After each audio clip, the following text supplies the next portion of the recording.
Christ the Lord, our daily bread. Acts chapter 17, verse 30. The times of ignorance, therefore, God overlooked, but now He commands that all people everywhere should repent. O Almighty God, thank you for giving this wonderful verse. May your presence showers on us. O Lord, we once turned away from you out of ignorance and were wrapped in a life of sin. But you, the Son of God, redeemed us from all our sins through suffering. Therefore, by the blood you shed for us, bless us to change our minds, start a new life, and live obediently to your commandments. We ask this in the name of Jesus Christ. Amen. அன்றாட உணவு.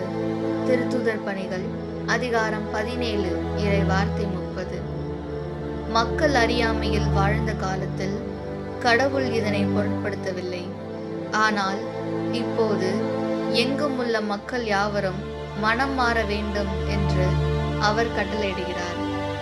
அன்பின் தகப்பனே, இன்றைய நாளிலே இந்த இறை மன்னாவை கொடுத்ததற்காக நன்றி ஆண்டவரே.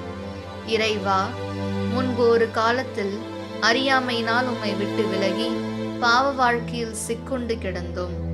ஆனால் நீர் இறைமகனாயிருந்தும் துன்பங்கள் வழியே எங்கள் அனைவரின் பாவத்திலிருந்து எங்களை மீட்டீர்.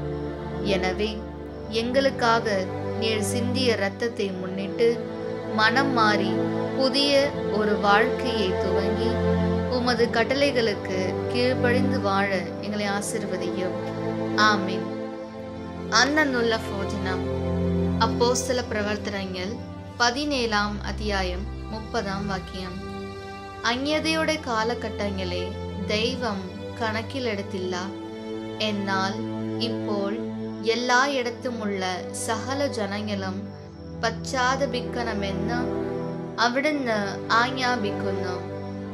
ദൈവമേ, ഞങ്ങൾ അറിയാത്ത കാലത്തെ ചെയ്തു പോയ കുറ്റങ്ങൾ പാപങ്ങളെല്ലാം അങ്ങ് ക്ഷമിക്കുന്നു. ഞങ്ങളുടെ പാപങ്ങൾക്കായി അങ്ങ് തിരുരക്തം സിന്ധിയല്ലോ. അങ്ങയുടെ ശക്തിയാൽ ഞങ്ങളെ നിറയ്ക്കണമേ. ഞങ്ങൾ പാപം വെടിഞ്ഞ് ഒരു പുതിയ ജീവിതം ജീവിക്കുവാൻ ഞങ്ങളെ അനുഗ്രഹിക്കണമേ. ആമേൻ.